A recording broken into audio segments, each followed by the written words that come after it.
नमस्कार, स्वागत है आपका हमारी खास पेशकश गोल्डन शॉपिंग की पड़ताल में। हम गोल्डन शॉपिंग में आज बताने वाले हैं आपको कि गोल्ड खरीदारी करने के समय, चांदी की खरीदारी के समय और डायमंड की खरीदारी के समय आपको किन किन बातों का ख्याल रखना है और आपके पास मार्केट में क्या क्या विकल्प है। सबसे पहले गोल्ड के विकल्प की बात करेंगे तो गोल्ड के पास आमतौर पर ब्रॉडर जो आपके पास 5 विकल्प होते हैं।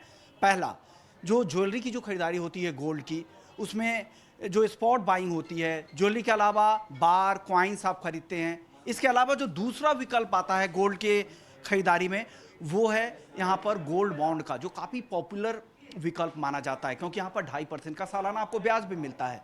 तीसरा एक पॉपुलर विकल्प है गोल्ड ईटीएफ का, गोल्ड का एक्सचेंज ट्रेडेड फंड का, जो शेयरों की तरह जिसकी ट्रेडिंग होती है। चौथा विकल्प, आप ऑनलाइन जो भी खरीदते हैं, डिजिटल गोल्ड खरीदते हैं जो वॉल्ट में जमा होता है, उसके बारे में भी सोच सकते हैं क्योंकि वहाँ रख रखाव का टेंशन नहीं होता, जीएसटी देना नहीं पड़ता।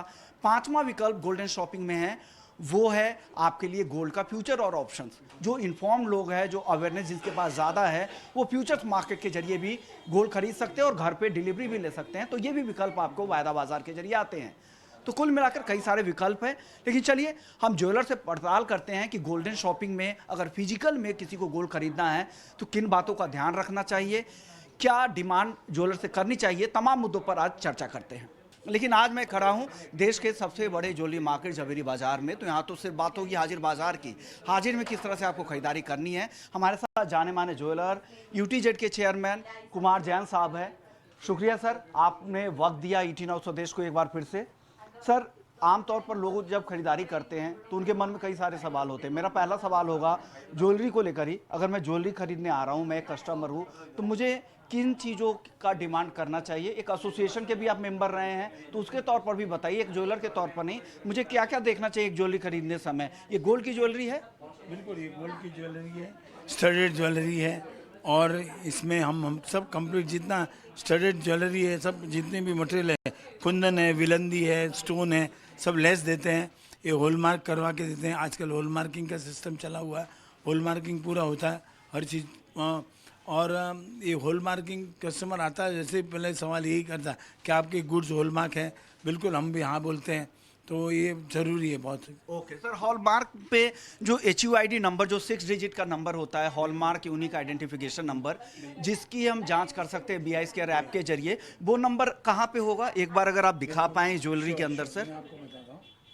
तो ये कुमार जैन साहब हैं यूटीजेड के चेयरमैन, जो हमें दिखा रहे हैं कि ज्वेलरी खरीदते समय कैसे आप जो HUID नंबर है उसकी जांच करें, वो देखें और उसके नंबर, उसके जरिए आप ज्वेलरी की पूरी शुद्धता कितनी है, प्योरिटी कितनी है, कितना इसका ये कितने कैरेट का ये गोल्ड है, ये आपको यहाँ पर पता लग जाएगा। तो ये HUID नंबर हालांकि इतना ज़्यादा यहाँ पर पतला होता है कि आपको दिखाई नहीं देगा, लेकिन 6 डिजिट का ये नंबर रहता है। इनके पास आप कह सकते हैं एक लेंस होता है जिसके जरिए भी आप देख सकते हैं, तो बड़े लेटर में इसे आप BI स्क्वायर ऐप के जरिए जाके चेक भी कर सकते हो। तो आपने देखा कि किस तरह से आप एक प्योर गोल्ड खरीद सकते हैं और फिर प्योरिटी के हिसाब से तय होगा। अब चलिए सर, अब तो बात पता लग जाएगा मुझे HUID नंबर से कि कितना इसमें प्योर सोना है, उसके हिसाब से मैं भाव दूंगा। मेकिंग चार्ज कैसे तय होता है और कितना % रहता हो? जो रेट रहता है, जैसे 600 रुपया ग्राम अभी प्योर का रेट चल रहा है, उसके हिसाब से एवरेज 10% मजूरी होगी, तो 600 रुपये मजूरी होगी। इस तरह का फैंसी काम है, उसकी 700-800 डिपेंड्स ऑन द कस्टमर, हम अलग अलग मजूरी लगती है। एवरेज मजूरी जो रेट होता है उसकी 10% की मजूरी के हिसाब से हमेशा मार्केट में चलते हैं। ओके, यानी जो मेकिंग चार्ज है ना ज्वेलरी के ऊपर से आपको 8-10% औसतन देने पड़ते हैं।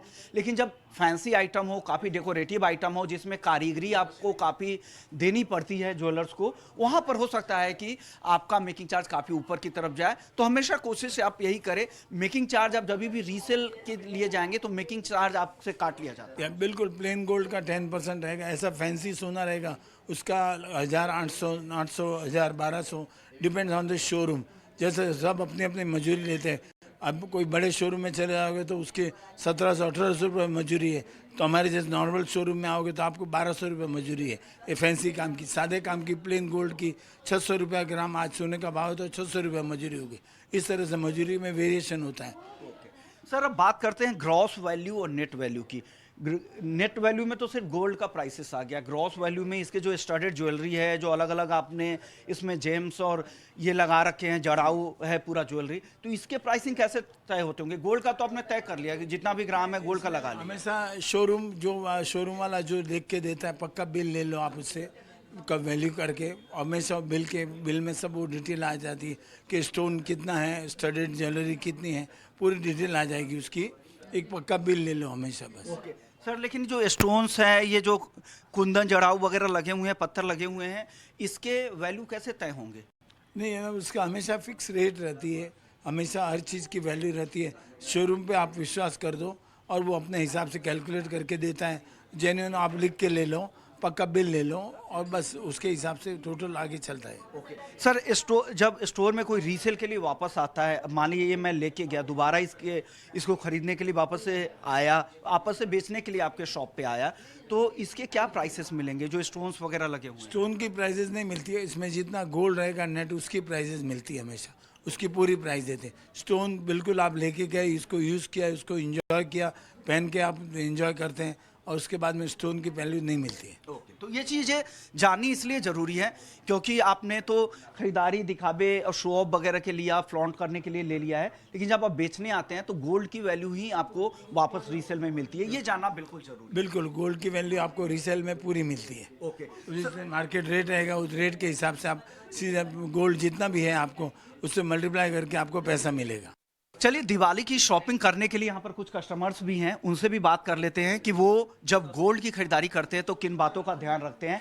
मैम, आप क्या खरीदने यहाँ पे आई हैं आज? मैं आज गोल्ड खरीदने आई हूँ। आप बताइए कि आप क्या क्या डिमांड मैं करते इनसे हैं? डिमांड करूंगा कि 916 का माल है, प्योरिटी माल है, वही हम लोग चेक करते हैं। ओके, यानी जो 916 का इनका मतलब है कि जिसमें 91.6% करीब 92% के आसपास सोना होगा, बाकी जो मिक्सिंग होगी, आमतौर पे 22 कैरेट की ही ज्वेलरी बनती है जो सबसे स्टैंडर्ड ज्वेलरी मानी जाती है। तो ये ज्वेलरी की चेक करेंगे प्योरिटी को लेकर, और हॉलमार्क वगैरह आप देखते हैं? हॉलमार्क, HUID सब चेक कर लेते हैं। इनको आप BIS केयर ऐप के जरिए जाके HUID नंबर चेक करते हैं? करते हैं, बिल्कुल चेक करते हैं और उनका वही निकलता है जो। ओके, इसके अलावा और क्या चीज़ें देखने, क्या बिल में GST वगैरह का जो क्या मार्कअप है, 3% GST वगैरह, और बिल का पूरा ब्यौरा देखते हैं कि ग्रॉस वैल्यू क्या है, नेट वैल्यू क्या है, स्टोन्स के कितने पैसे लगे हैं, मेकिंग चार्ज कितना लगे, सब कुछ चेक करते हैं आप लोग? चेक करते हैं हम लोग। मार्केट रेट जो चल रहा है वो हम लोग पूछ के सेम इनका भाव रेट मिल जाता है, तो उस हिसाब से हम लोग रेट लगा देते हैं और GST बराबर चेक हो जाता है उसमें। ओके, कुमार जैन साहब, कोई ऐसे 4-5 ऐसे गोल्डन टिप्स बताइए जो बाकी खरीदार है, ये तो चलिए इन्फॉर्म कस्टमर है, बॉम्बे के कस्टमर है, जो छोटे शहर के लोग हैं, जो छोटे खरीदार हैं, उनको आप क्या सलाह देना चाहेंगे? क्या क्या देखें वो कहीं भी किसी ज्वेलर के पास जाएं तो? कोई भी शोरूम में जाओ, सबसे पहला काम करे बिल मांगे, नंबर 1, और GST पे करके बिल ले ले, और उसके बाद दूसरा काम है उसमें HUID चेक करे। होल मार्किंग से उसकी प्योरिटी, गवर्नमेंट की वजह से एक अच्छी प्योरिटी आए कि भाई 22 कैरेट है तो 22 कैरेट सोना निकलेगा, 21 कैरेट है तो 21 निकलेगा, 18 है तो 18 निकलेगा। बस ये 2 चीज़ का खास ख्याल रखें तो आप बाकी कोई चीज़ में प्रॉब्लम नहीं है इतना। ओके, यानी जो बिना GST के बिल नहीं ले, बिल पक्की रसीद ले, दुकानदार से, भरोसेमंद ज्वेलर्स के पास जाए, HUID की जांच करें, BIS केयर के जब करें, तो इन सब खरीदारी में आपको इन सब बातों का खास ध्यान रखना है। हमारे साथ कुछ और कस्टमर है जो यहाँ पर दिवाली शॉपिंग के लिए आई हैं। मैम, आपको डिस्टर्ब करना चाहूँगा, आप क्या दिवाली शॉपिंग के लिए आई हैं? नहीं, हमारे यहाँ शादी है, हम उसकी शॉपिंग के लिए आए ओके, हैं। आप क्या खरीद रही हैं मैम? हम सेट खरीद रहे हैं गोल्ड का। आपसे आप गोल्ड जब खरीदते हैं तो किन बातों का ध्यान रखते हैं आप सबसे ज़्यादा?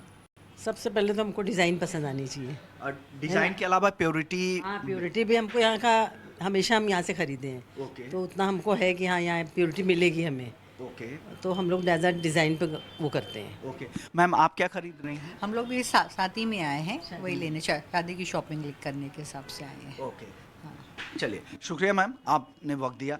तो आप देख रहे हैं कि ग्राहक भी आज धीरे धीरे इन्फॉर्म्ड हो रहे हैं, प्योरिटी से लेकर बिल तक को लेकर, हर चीज़ों की, और डिज़ाइन को लेकर, मेकिंग चार्ज में कितना पैसा जा रहा है, इन सारी बातों का ध्यान दिया जा रहा है। अब कुमार जैन साहब से हम बार और कॉइन्स की बात कर रहे थे। कुमार जैन साहब, आप यहाँ पर बार और कॉइन्स रखे हुए हैं, ये बार है गोल्ड का। सर, ये कितने ग्राम का होगा? 100 ग्राम का। 100 ग्राम का है। इसको अगर मैं इसे खरीदता हूँ तो ये कितना मुझे पैसा देना पड़ेगा? 6 लाख रुपया देना पड़ेगा। 6 लाख देना पड़ेगा 100 ग्राम का? 100 ग्राम। ओके, यानी 100 ग्राम का 6 लाख। और मेकिंग चार्ज टोटल परसेंटेज में बताइएगा।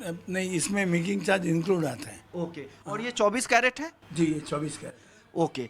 और अगर गोल्ड कॉइन में कॉइन लेंगे तो आपको बाहर इसमें मेकिंग चार्ज लगेगी, ओके कोई 200 रुपया मेकिंग चार्ज। ओके। ये 10 ग्राम इसकी कीमत है, 10 ग्राम है, 10 ग्राम करीबन 6,000 रुपये का, 200 रुपये आपको एक्स्ट्रा लगेंगे, पैकिंग चार्ज और कॉइन बनाने का चार्ज। ओके, यानी इसमें आप जब कॉइन खरीद रहे हैं ना इस कॉइन को, तो सिर्फ 200 रुपये का मेकिंग चार्ज लगता है और प्योरिटी 24 कैरेट की रहेगी और भाव जो 24 कैरेट का भाव होगा, जो नेशनल भाव होगा उस भाव पे आपको मिलेगा।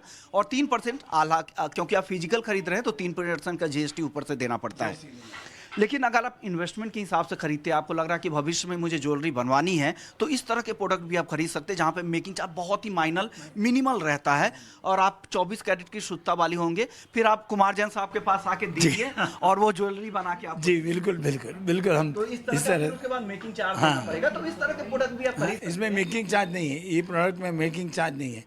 इससे जो मार्केट रेट से वही रेट से हम बेच देते हैं, ताकि कस्टमर का इन्वेस्टमेंट है और इन्वेस्टमेंट भविष्य में कस्टमर वापस आता है।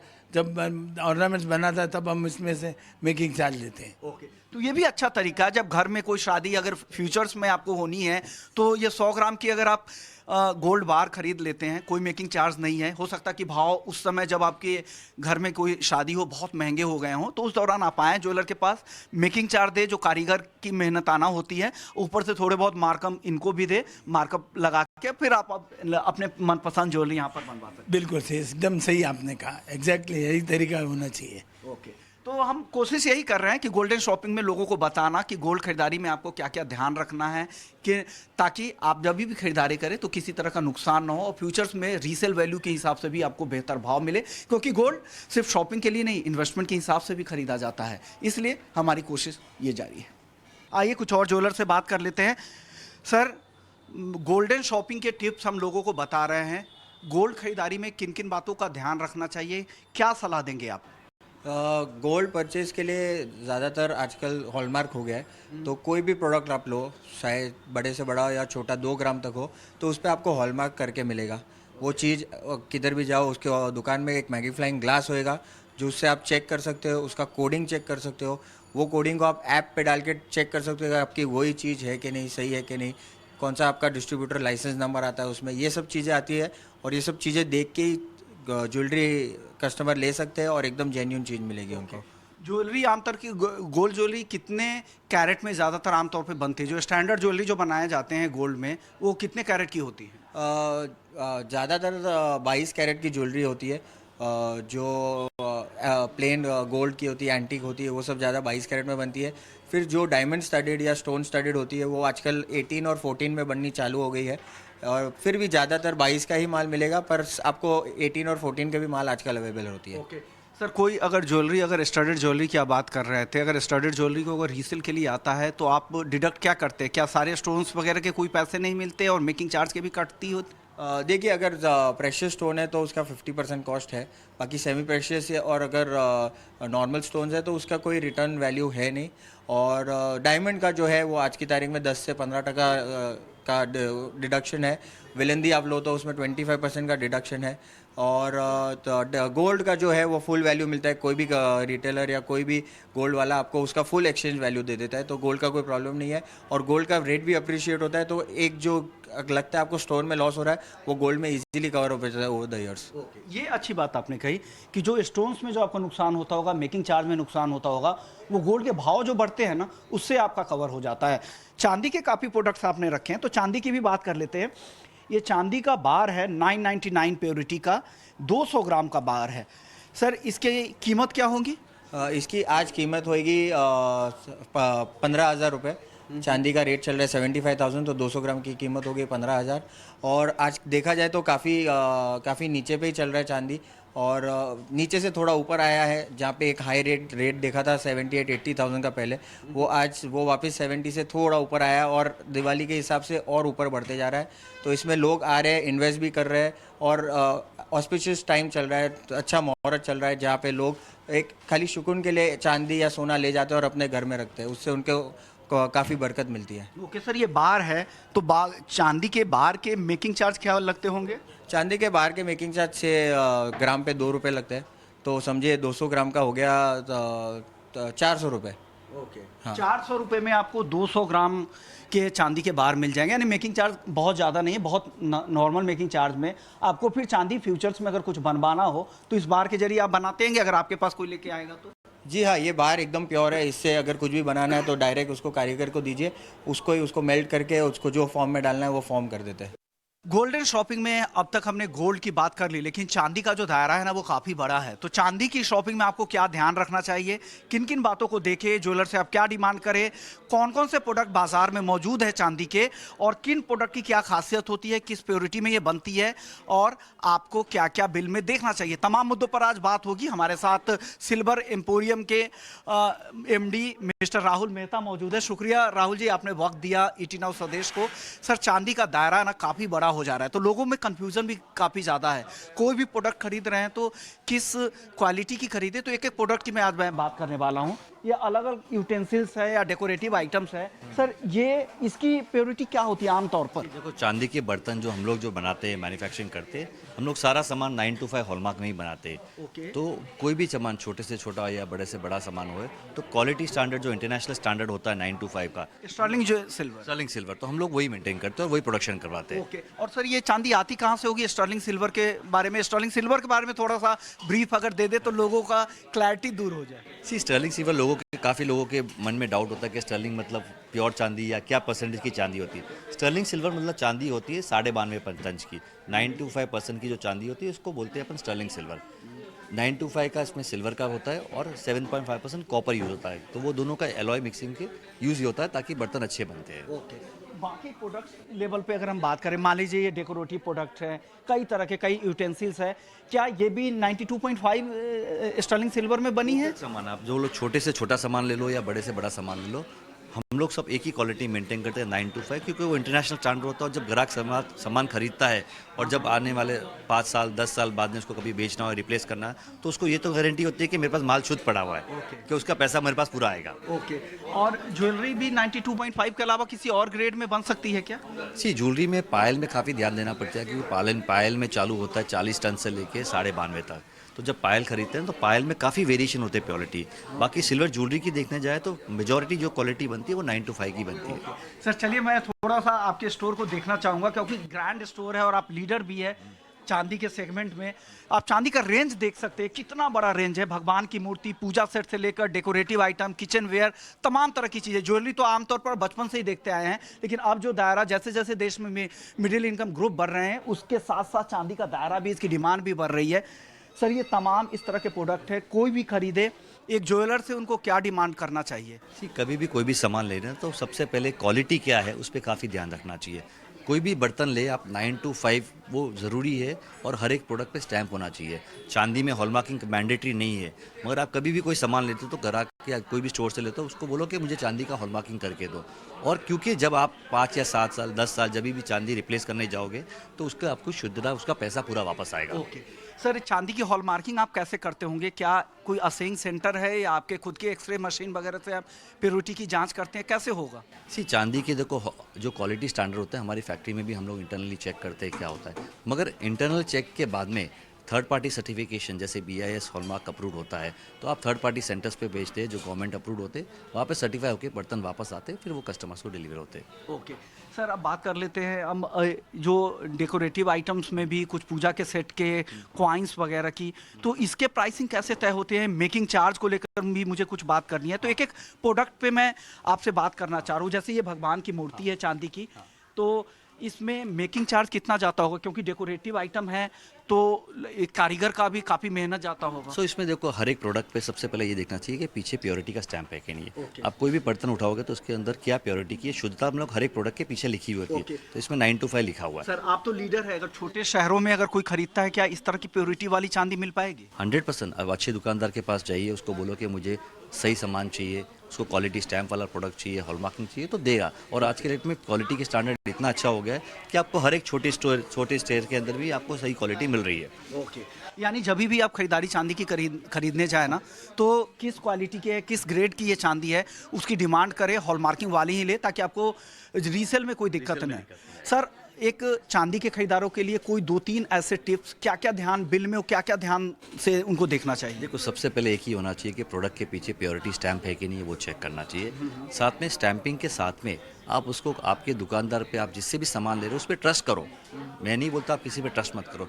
ट्रस्ट के साथ में सर्टिफिकेशन की आप हमेशा मांग करिए। उसको बोलिए कि मुझे हॉलमार्क सर्टिफाई करके ही प्रोडक्ट चाहिए। उसका सर्टिफिकेशन का चार्ज बहुत नॉमिनल है। आज गवर्नमेंट के चार्जेस खाली 35 रुपया पर पीस का है, तो नॉमिनल चार्ज है, मगर उससे आपका ये तो हो जाता है कि जो आप प्रोडक्ट ले रहे हो उसकी क्वालिटी सही है।